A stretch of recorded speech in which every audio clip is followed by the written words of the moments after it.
Depending on who you're offering advice to or who you want to help, kind of knowing the stage that the person that you're working with, that you're dealing with, if how much time and effort you should use, and as well as like the words that you say, the way that you might speak to them and with them can really be, a little kind of varying levels of preparation. If someone's not aware that a change needs to be made, just kind of hammering home with whatever information and advice you have for them might be a little overwhelming, and they might just tune you out.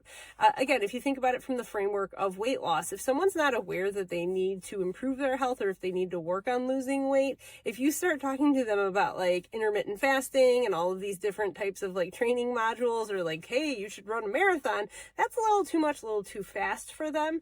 So kind of being aware of and thinking in your mind, what stage are they at? Just, are they aware that a change needs to be made? Are they thinking about making that change? Are they identifying that a change does actually need to happen? Are they getting ready to do it? Are they actively doing it?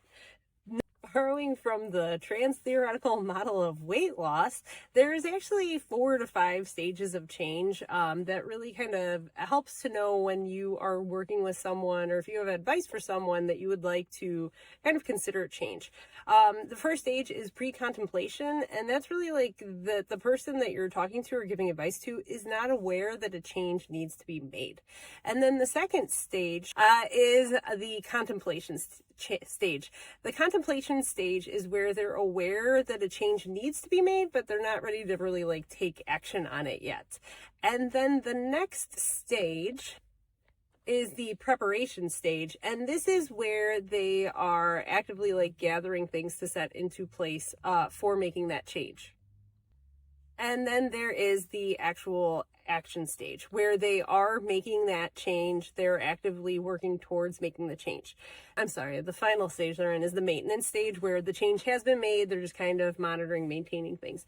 So knowing and identifying those kinds of levels can really help the support and advice that you have and share with everybody follow up. A tip I also have as a teacher, when I work with parents, I like to send out a follow-up email if I've spoken with them, and I like to provide the information that I share with them in a variety of facets. I might link whatever we've talked about in an article format, podcast format, and a video format, because not everybody is a reader, not everybody listens to podcasts, not everybody watch videos, but hopefully I've provided enough information with them, as well as a reminder to kind of just think about that information. So stages of change, advice to give is certainly helpful when you know who you're giving the advice to and if they're ready for it or not.